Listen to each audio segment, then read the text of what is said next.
కాంగ్రెస్ వాళ్ళకి మాత్రం ఓటు కోసం కోటి మోసాలు అన్నట్టుగా వ్యవహారం నడుస్తూ ఉంది.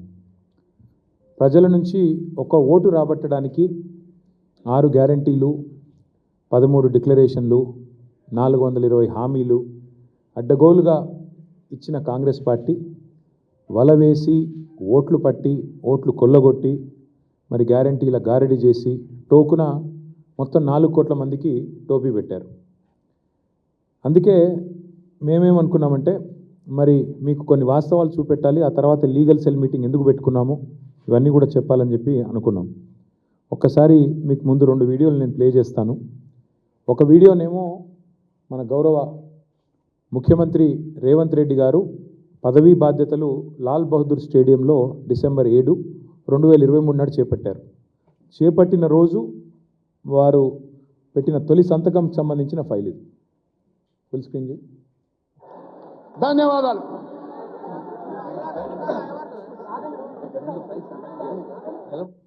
చేస్తారు గౌరవ ముఖ్యమంత్రి గారు ఎన్నికల ప్రచారంలో భాగంగా తమ ప్రభుత్వం ఏర్పడగానే 6 గ్యారంటీలకు సంబంధించిన ఫైల్ మీద తొలి సంతకం చేస్తానని వాగ్దానం చేశారు. ఈ 6 గ్యారంటీల అమలుకు సంబంధించి అభయహస్తం చట్టానికి మార్గాన్ని సుగమం చేస్తూ ఇప్పుడు తొలి ఫైల్ పై సంతకం చేస్తారు. I request officers concern to bring the file. తొలి అభయహస్తం చట్టం చేయడానికి అంటే 6 గ్యారంటీలను చట్టబద్ధత కల్పించడానికి అభయహస్తం చట్టం చేయడానికి సంబంధించిన ఫైలు మీద గౌరవ ముఖ్యమంత్రి గారు సంతకం చేస్తారు అని వ్యాఖ్యాత అనౌన్స్ చేస్తారు. తర్వాత ముఖ్యమంత్రి గారు సంతకం పెడుతూ ఫోటోలకు పోజ్ ఇచ్చారు, వీడియోగ్రాఫర్లకు పోజ్ ఇచ్చారు, అల్టిమేట్గా సంతకం పెట్టారు. తర్వాత రెండో కరెక్ట్గా ఇదేమో డిసెంబర్ 7, 2023 ప్రమాణ స్వీకారం చేసిన మొదటి రోజు అదే వేదిక మీద అభయహస్తం అనే చట్టానికి సంబంధించిన ఫైల్ పైన సంతకం పెట్టారు. ఇక రెండవది కరెక్ట్గా వారం రోజుల తర్వాత గవర్నర్ గారు ఉభయ సభలను ఉద్దేశించి ఆనాటి రాష్ట్ర గవర్నర్ తమిళిసై సౌందరరాజన్ గారు ఉభయ సభలను ఉద్దేశించి చేసిన ప్రసంగం ఇదే విషయానికి సంబంధించి ఇప్పుడు మీరు వింటారు. We have declared 6 guarantees for the welfare and development of the people. In time, with promises made, Chief Minister Shri Revanth Reddy Garu signed the file giving legal sanctity to the 6 guarantees soon after his swearing in. This proved the commitment and dedication of our government. My government 6 గ్యారంటీల we have declared అమలు 6 విషయంలో guarantees. చిత్తశుద్ధిగా మా ప్రభుత్వం ముందడుగు వేస్తున్నది. వాటికి చట్టబద్ధత కల్పించే విషయంలో, చట్టం చేసే విషయంలో. ఆ ఫైలు మీద ముఖ్యమంత్రి గారు సంతకం పెట్టారని ఎవరో ఐరాగార వ్యక్తి చెప్పలేదు. రాష్ట్ర గవర్నర్ గారు ఉభయ సభలను ఉద్దేశించి మరి అక్కడ జాయింట్ సెషన్ ఎమ్మెల్యేలు ఉన్నారు, ఎమ్మెల్సీలు ఉన్నారు. ఆ సభలో గౌరవనీయురాలైన గవర్నర్ గారు చెప్పిన మాట ఫైలు సంతకం అయ్యింది, సంతకం పెట్టారు అని నొక్కి వక్కా నుంచి చెప్పిన మాట కూడా ఇప్పుడే మీరు విన్నారు. మరి 100 గ్యారంటీలు, 6 రోజులు, ఫైళ్ళు, సంతకాలు, 6 గ్యారంటీలు చట్టబద్ధత, స్టాచ్యూట్ చేస్తున్నాము, చట్టం చేస్తున్నామని చెప్పి ఇప్పుడు 840 రోజులు మరి గడిచిపోయింది. 6 గ్యారంటీల్లో ఈ రోజు వరకు అర గ్యారంటీ కూడా అమలు కాలేదు. నిజంగా చెప్పాలంటే ప్రపంచ ఎన్నికల చరిత్రలోనే అతి పెద్ద ఫ్రాడ్ ఏదైనా ఉంది అంటే కాంగ్రెస్ యొక్క అభయహస్తం మేనిఫెస్టో. అందుకే ఇవాళ మేము కూర్చున్నాం, లీగల్ సెల్ అంతా కూర్చున్నాం. మా సీనియర్ నాయకులు, న్యాయ నిపుణులు, మాజీ అడ్వకేట్ జనరల్ గారితో కూర్చొని ఇవాళ మేము ఒక బిల్లు, ప్రైవేట్ మెంబర్ బిల్లుని తయారు చేశాం. తయారు చేసిన బిల్లు యొక్క కాపీ ఇది. ఈ బిల్లు ఏదైతే ఉన్నదో రాష్ట్ర శాసనసభలో, శాసన మండలిలో మేము ప్రవేశపెట్టబోతా ఉన్నాం. ఈ వచ్చే శుక్రవారం రోజు ప్రవేశపెట్టబోతా ఉన్నాం. 6 గ్యారంటీలకు చట్టబద్ధత కల్పిస్తూ మరి వెంటనే దీన్ని ఆమోదించాలని కోరుతూ ఈ బిల్లును మేము ఇంట్రడ్యూస్ చేయబోతా ఉన్నాం. సరే, మీరు అడగొచ్చు, ఒక ప్రైవేట్ మెంబర్ బిల్లు పెట్టొచ్చా? బిల్స్ అన్నీ గవర్నమెంట్ కదా పెట్టాలి. ఉమ్మడి ఆంధ్రప్రదేశ్లో మనకు ఒక చరిత్ర ఉంది. ఉమ్మడి ఆంధ్రప్రదేశ్లో గౌరవనీయులు నందమూరి తారక రామారావు గారు ముఖ్యమంత్రిగా ఉన్నప్పుడు 1986 ఆ టైంలో అనుకుంటాను, ఆ రోజు ఒక ప్రైవేట్ మెంబర్ బిల్లు ప్రవేశపెట్టడం జరిగింది.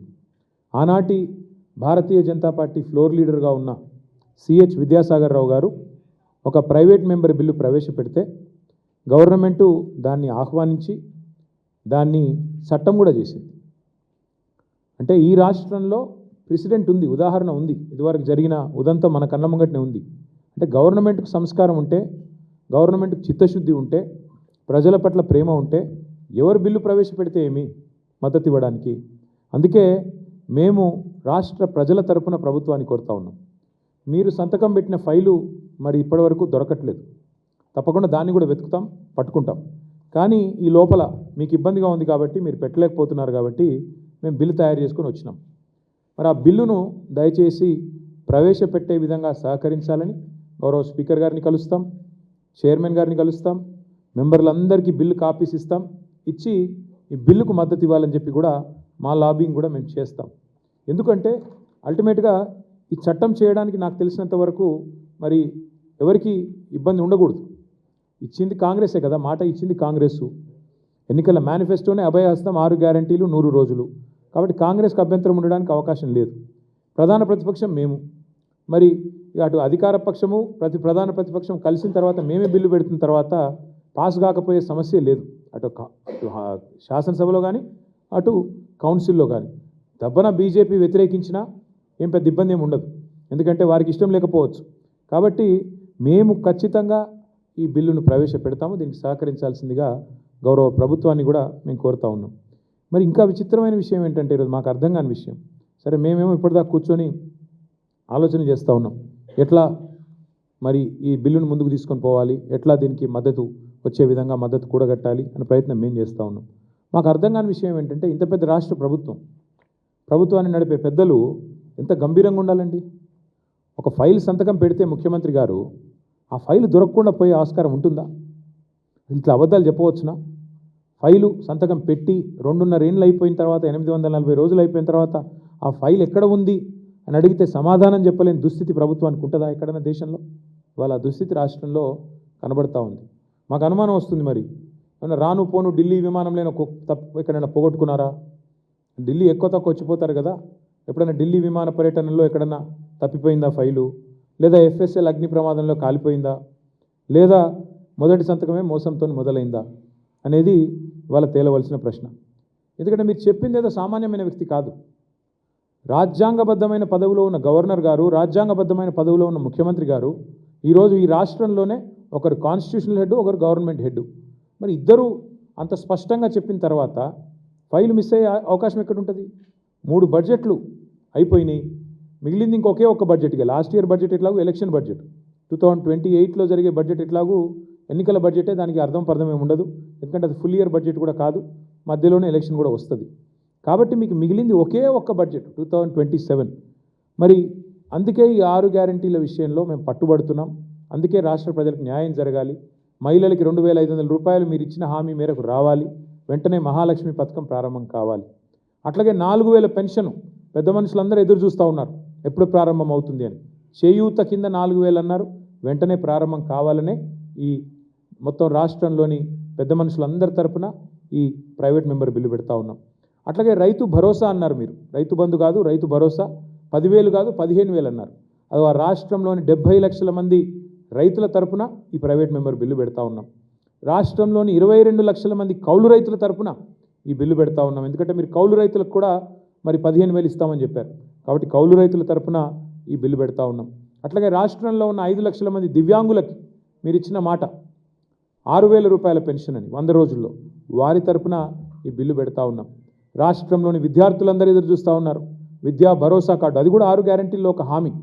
5 లక్షల రూపాయల విద్యా భరోసా కార్డు ఇస్తామన్నారు. మరి రాష్ట్రంలోని విద్యార్థులందరి తరపున ఫీజు రీయింబర్స్మెంట్ బకాయిల కోసం ఎదురు చూస్తున్న రాష్ట్ర విద్యార్థులు వారి తల్లిదండ్రుల తరపున మరి ఈ బిల్లు ప్రవేశపెట్టబోతా ఉన్నాం. అసెంబ్లీలో జరిగే ఈ బడ్జెట్ సమావేశాల్లో ప్రతిపక్షంగా ఇది మా బాధ్యత కాబట్టి మరి దారుణంగా దగాబడ్డ తెలంగాణ ప్రజల తరపున ఈ బిల్లును మేము పెడతా ఉన్నాం. ప్రజలు కూడా అర్థం చేసుకోవాలని కోరుతా ఉన్నాం. వాళ్ళ ప్రభుత్వము చాలా స్పష్టంగా చెప్పింది, ముఖ్యమంత్రి గారు స్వయంగా అభయహస్తం చట్టం మీద సంతకం పెట్టారు ఆ ఫైల్ మీద అని ప్రభుత్వమే చెప్పింది. గవర్నర్ గారి చేత చెప్పించింది. 2023 డిసెంబర్లోనే ఇదంతా జరిగింది. ఇవాళ మనం మార్చ్ 2026లో మాట్లాడుతూ ఉన్నాం 6 గ్యారంటీల విషయంలో. అందుకే మీరు ఎవ్వరు దరఖాస్తులు పెట్టుకునే పని లేదు, దండాలు పెట్టే పని లేదు. ఏమొస్తుంది చట్టం అయితే ఏం జరుగుతుంది? కొంతమందికి అనుమానం ఉండొచ్చు, అసలు ఈ చట్టం ఏంది, ఏం మాట్లాడుతున్నాడు ఈయన అని. చట్టం అయితే అడ్వాంటేజ్ ఏంటంటే ఈ రాష్ట్రంలోని ఆడబిడ్డలకి మన ముఖ్యమంత్రి గారు మాట్లాడారు కదా, మీరు చూసింటారు. ట్రాఫిక్ చలాన్లు అవసరమైతే ఎవరైతే ఆ చలాన్ పడుతుందో వాళ్ళ ఖాతాను డైరెక్ట్గా బ్యాంకులకి వెళ్ళి కట్ చేయాలి అని ముఖ్యమంత్రి గారు మాట్లాడింది. చట్టం అయితే ఏమవుతుందంటే మీకు కూడా సౌలత్ వస్తుంది. మీకు కూడా 2500 ఎదురు చూసి అక్కడ ఉండదు. చట్టం అయితే నా ప్రైవేట్ మెంబర్ బిల్లు పాస్ అయితే, కాంగ్రెస్ బీజేపీ సహకరిస్తే బిల్లు పాస్ అయితే ఏం జరుగుతుందంటే మా రాష్ట్రంలోని ఆడబిడ్డలందరికీ సచ్చినట్టు గవర్నమెంట్ 2500 ఇవ్వాల్సిందే. లేకపోతే డైరెక్ట్గా ఖాతాలకు వెళ్ళి కట్ చేసుకునే ఆటో డెబిట్ సౌకర్యం తప్పకుండా మీకు వస్తుంది. మీ ఖాతాల్లో వచ్చి పడుతుంది, లేదంటే బాకీగా మిగిలిపోతుంది. మీకు తప్పకుండా ప్రభుత్వానికి ఇయ్యక తప్పని పరిస్థితి వస్తుంది. రాష్ట్రంలోని పెద్ద మనుషులందరికీ 4000 పెన్షన్కి సంబంధించి చట్టబద్ధత వస్తే మీకు హక్కు వస్తుంది. ఆ హక్కుతో మీరు కోర్టుకు పోయి ఇగో చట్టం ఉంది వీళ్ళు ఇస్తలేరు అంటే కోర్టు మొట్టికాయలేసి గవర్నమెంట్తో మిత్తితో సహా మీకు కట్టించిస్తుంది. అవు గది లాభం అయ్యేది. రైతులకు హక్కు వస్తుంది. 6 గ్యారంటీల చట్టం అయితే హక్కు వస్తుంది. ఎట్లా హక్కు? మాకు 15,000 అన్నాడు, ఇస్తలేడు, ఇప్పటికే 3 సార్లు ఎగ్గొట్టిండు రైతు బంధు అని మీరు కోర్టుకు పోతే కోర్టు మొట్టికాయలేసి గవర్నమెంట్తోని ఖచ్చితంగా మీకు పైసలు ఇప్పిస్తుంది. రాష్ట్రంలోని విద్యార్థులకు లాభం అవుతుంది. 5 లక్షల విద్యా భరోసా కార్డు ఇయ్యక తప్పని పరిస్థితి గవర్నమెంట్కు ఆ అనివార్యత ఏర్పడుతుంది. అందుకే మేము మీ తరపున ఈ బిల్లు పెడతా ఉన్నాం. మీరు దరఖాస్తులు ఇవ్వాల్సిన అవసరం ఉండదు, దండాలు పెట్టవలసిన పని లేదు, ఇక అయ్యా అప్ప అని చెప్పి ఎవరిని బతిమలాడుకోవాల్సిన అవసరం కూడా ఉండదు. ఎట్లయితే ప్రభుత్వ ఉద్యోగులకు ప్రభుత్వం విధిగా జీతాలు ఇస్తుందో చట్టం చేస్తే అట్లాగే మీకు 4,000 రూపాయల పెన్షను, చట్టం చేస్తే అట్లాగే మీకు 2,500 మహిళలకి, 15,000 రైతులకి, అట్లాగే 5 లక్షల విద్యా భరోసా కార్డు విద్యార్థులకి మీకు వస్తుంది. చట్టం యొక్క ఉద్దేశం ఇది. ఇప్పుడు మన రాష్ట్రంలో దళితులకి ఎస్సీ ఎస్టీ సప్లాన్ ఉంది, గిరిజనులకి జనాభా ప్రకారం మీకు బడ్జెట్లో ఇంత వాటా కేటాయిస్తున్నాం ప్రభుత్వం చట్టం చేసింది. దాని ప్రకారం ఒకవేళ చట్టం అమలు చేయకపోతే ఆ పైసలు వచ్చే బడ్జెట్లో మళ్ళీ రోల్ ఓవర్ అయ్యే విధంగా వ్యవహారం చేసినారు. అట్లాగే మేమేమనుకున్నామంటే ఈ బిల్లు పాస్ అయ్యి చట్టం అయితే ఒకరిద్దరికి కాదు లాభం అయ్యేది. రాష్ట్రంలో 72 లక్షల మంది రైతులకి ఎకరానికి 15,000 రూపాయలు వస్తుంది. చట్టం అంటే ఇంకోటి మా రైతు కూలీలకి అది కూడా ఉంది ఇందులోనే. నరేగా చట్టం ఉంది కదా, మీకు తెలుసు కదా, ఈ మధ్యన దాని పేరు మార్చినట్టున్నారు, ఏదో రామ్జీ అని అది పెట్టినారు. అట్లాగే మరి ఈ చట్టం అయితే ప్రైవేట్ మెంబర్ బిల్లు చట్టం అయితే 6 గ్యారంటీలది మీకు లాభం ఏంది అంటే యాసంగికి ఎగ్గొడతా, వానాకాలం ఎగ్గొడతా అని చెప్పే హక్కు ముఖ్యమంత్రికి ఉండదు. ఇప్పటికి 3 సార్లు రైతు బంధు ఎగ్గొట్టిన ముఖ్యమంత్రికి తప్పదు. ఆయన మెడకు ఇదొక చట్రంలాగా బిగించి రైతు చేతుల్లో అప్పుడప్పుడు ఎద్దులు అటు ఇటు రుపుతుంటే బట్ట ఆపుతారు చూడు కళ్ళమేసి, అట్లా ముఖ్యమంత్రికి కూడా ముక్కుతాడేసే అవకాశం మా రైతన్నలకు దక్కుతుంది. అందుకే ఈ చట్టం చేయాలంటున్నాం. పాస్బుక్ ఉన్న ప్రతి రైతుకి దీనివల్ల లాభం అవుతుంది.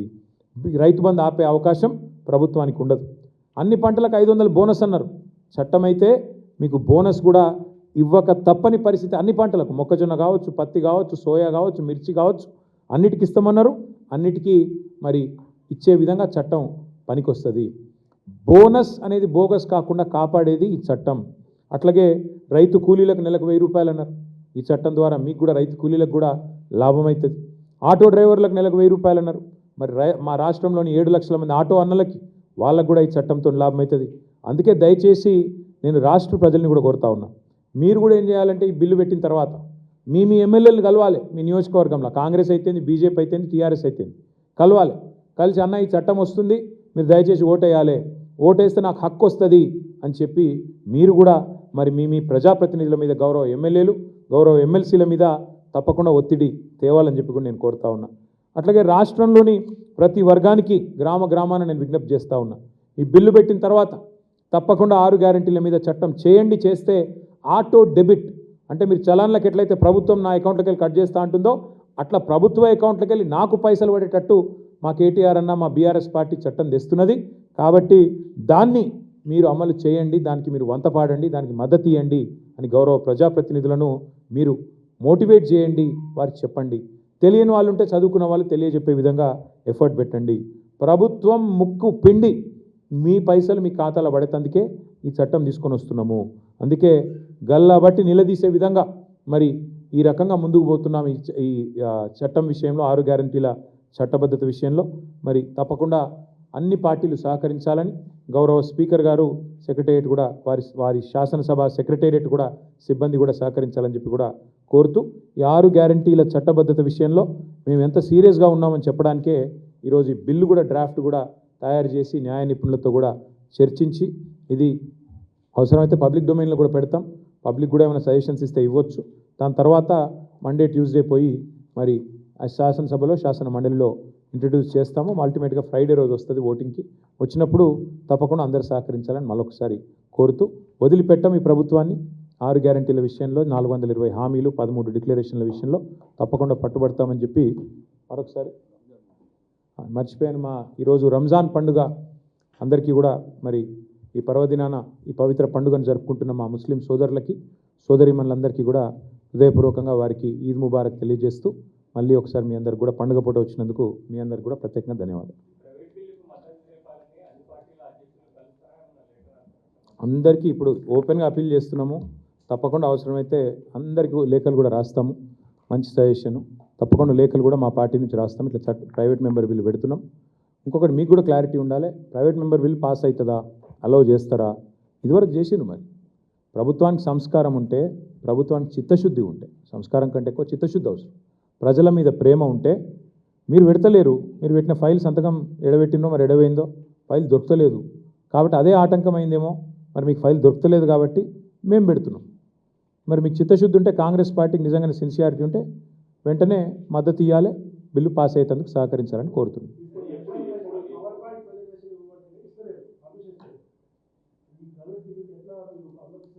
నేను ఇప్పుడే రాములు గారు మీకు ఇప్పుడే చెప్పిన, నేను నందమూరి తారక రామారావు గారు ఆనాడు ముఖ్యమంత్రిగా ఉన్నప్పుడు Bharatiya Janata party floor leader Vidyasagar Rao గారు ఒక ప్రైవేట్ మెంబర్ బిల్లు పెడితే ముఖ్యమంత్రి గారే ముందుకొచ్చి తప్పకుండా పెట్టండి, మేము గవర్నమెంట్ నుంచి మద్దతు ఇస్తామని చెప్పి బిల్లు పాస్ అయింది. ఏమంటారు, బైగమి అనే యాక్ట్ మీద అప్పుడు ఆనాడు బిల్లు పెట్టారు. 1986-87 ఆ ప్రాంతంలో బిల్లు పాస్ అయింది కూడా. కాబట్టి గతంలో మన రాష్ట్రంలోనే, ఉమ్మడి రాష్ట్రంలో ఉదాహరణ ఉంది. ఎక్కడో పోవాల్సిన అవసరం లేదు. మన రాష్ట్రంలో ఈ ఉదంతం గతంలో జరిగినప్పుడు ఇప్పుడు జరగకూడదు. మేము ఆశావాదులం, కాంగ్రెస్ వాళ్ళు లెక్క నిరాశావాదులం కాదు. కాబట్టి తప్పకుండా పాస్ కావాలని, ఇంట్రడ్యూస్ కావాలని, దానికి మద్దతు ఇవ్వాలని అందరినీ మద్దతు కూడగడతాం, చూస్తాం.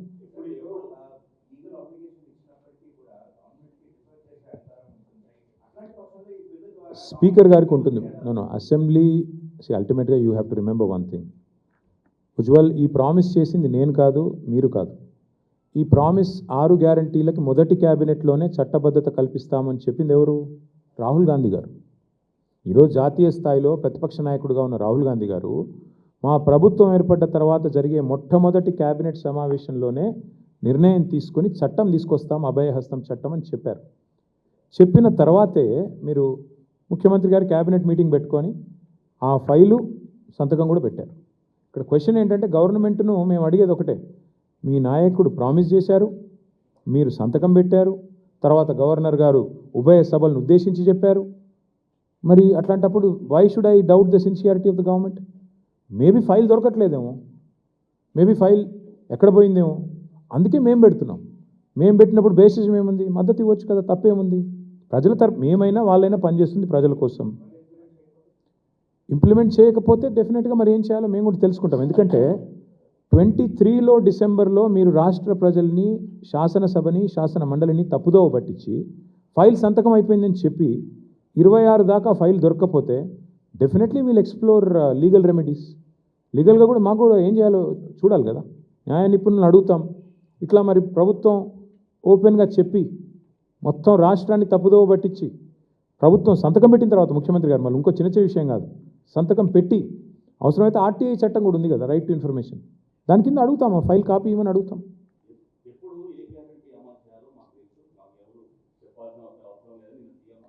అంటే మేము సీఎం గారిని మేమేమి ఫలానా రోజు అమలు చేయండి, ఫలానా ముహూర్తానికి అమలు చేయండి అని మేము అనట్లేదు. వారు చెప్పింది అడుగుతున్నాం. 100 రోజుల్లో నెరవేరుతుంది ప్రతి గ్యారంటీ, ఇది కాంగ్రెస్ స్లోగన్. మొదటి క్యాబినెట్లోనే 6 గ్యారంటీలకు చట్టబద్ధత, ఇది రాహుల్ గాంధీ మాట.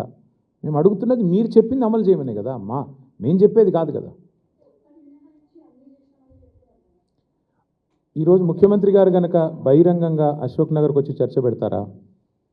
సెక్యూరిటీ లేకుండా అశోక్ నగర్కి వచ్చే పరిస్థితి ఆయనకు లేదు, కానీ వచ్చిండు అనుకో. ఒకటి మాత్రం వాస్తవం, ఈరోజు ఏ రాష్ట్రంలో ఏ రచ్చబండకు పోయినా, ఏ ఊరికి పోయి చర్చ పెట్టినా రాష్ట్ర ప్రజలు చెప్తారు, నేనో మీరో కాదు కదా విజయ్ గారు. రాష్ట్ర ప్రజలు తెలుస్తారు ఎన్ని అమలైనాయి, ఎన్ని కాలేదు అని. ఒకటి తప్ప అన్ని అమలు అంటున్నారు. నేను అంటున్నా ఒకటి తప్ప ఏది అమలు కాలేదు నేను అంటున్నా. ఒకటి కూడా కాదు, అది అర. మహాలక్ష్మిలో ఒక అర మాత్రం అమలైంది. ఏది? ఆ ఫ్రీ బస్సు. అది తప్ప ఏం అమలైంది ఈ రాష్ట్రంలో? 2500 అమలైందా? 4000 పెన్షన్ అమలైందా? 6000 దివ్యాంగులకి అమలైందా? ఏది అమలైంది? ఎక్కడ అమలైంది? విద్యా భరోసా కార్డు అమలైందా? రైతులకు 15,000 రూపాయలు అమలైందా? ఇవన్నీ వారి గ్యారంటీలో ఉన్నాయే కదా. చట్టబద్ధతాన్ని ఎందుకు మేము ఇంత నొక్కి వక్కానిస్తున్నాం, ఎందుకు ఇంత పదే పదే చెప్తున్నామంటే, ఈ సెక్షన్స్ అన్నిటికీ రాష్ట్రంలోని 1,68,00,000 మంది మహిళలకి, అట్లాగే రాష్ట్రంలో 70 లక్షల మంది రైతులకి, రాష్ట్రంలో ఉన్న 25 లక్షల పైచిలకు విద్యార్థులకి అందరికీ చట్టం ద్వారా ఒక హక్కు వస్తుంది. ఆ హక్కు ద్వారా గవర్నమెంట్ గల్లాబట్టి నిలదీసి డబ్బులు ఇస్తావా చస్తావా, ఇవ్వకపోతే కోర్టుకు పోతే కోర్టు మొట్టికాయలేసి చట్టం చేసినావు కదా ఎందుకు ఇవ్వవు. ఇప్పుడు ఒక ఉదాహరణ విజయ్ గారు, ఇప్పుడే ఇక్కడ గోషామహల్ నుంచి కొంతమంది ప్రజలు వచ్చారు, సోదరులు వచ్చారు. అన్న మా భూమి పోతుంది, ఉస్మానియా హాస్పిటల్ ఏదో కొత్తది కడుతున్నారు, మా ఇల్లు గుంజుకుంటున్నాను వచ్చిండ్రు ఒక 20-30 మంది. వారు మా లాయర్లకు కల్పించినాం మేము లీగల్ సెల్కి. వారికి ఏం చెప్పాము తెలుసా? అమ్మ మీకు చట్టం ప్రకారం ఇంత కాంపెన్సేషన్ రావాలి అని చెప్పాం. ఇలా చట్టమే లేకపోతే 2013 భూసేకరణ చట్టమే లేకపోతే వాళ్ళకి ఎవరు దిక్కెవరు ఈ దేశంలో? గవర్నమెంట్లు ఇష్టం వచ్చినట్టు చేస్తాయి కదా. అందుకే చట్టం చేయాలంటున్నాం. ఆ చట్టమే లేకపోతే ప్రజలను ఇష్టం వచ్చినట్టు బురిడి కొట్టించే పార్టీలు ఉన్నాయి కాబట్టే చట్టం చేయాలంటున్నాం. మీకు చట్టం వాళ్ళు చేస్తలేరు కాబట్టే మేము చేస్తున్నాం. చేసి ఆ చట్టం మేము చట్టసభలకు ఇవ్వలేరు అర్థం లేకుండా పోయింది విజయ్ గారు. చట్టసభలు అంటే ముఖ్యమంత్రి గారు బూతులు మాట్లాడే సభ, చట్టసభలు అంటే ముఖ్యమంత్రి గారు హుంకరించే సభ, చట్టసభలు అంటే స్పీకర్ గారు మేము మాట్లాడుతున్నప్పుడు ఆయన ముఖం మాత్రమే కనబడేటట్టు చేసే సభ. ఇట్లా అయిపోయింది ఇవాళ. అందుకే చట్టాలు చేయాల్సిన శాసనకర్తలు చేయాల్సిన పని మేము చేస్తున్నాం. ప్రభుత్వం చేస్తలేదు కాబట్టి శాసనసభ్యులుగా శాసనాలు చేయాలి కాబట్టి, చట్టాలు చేయాలి కాబట్టి, మా పార్టీ బాధ్యత గల ప్రతిపక్షం కాబట్టి మేము చేస్తున్నాం. ప్రజల తరపున ముందు పెడుతున్నాం. ఇవాళ ఆమోదిస్తారా ఆమోదించరా నేను ఇప్పుడే ఎందుకు చెప్తా కానీ ప్రజలు అన్నీ చూస్తారు. Thank you.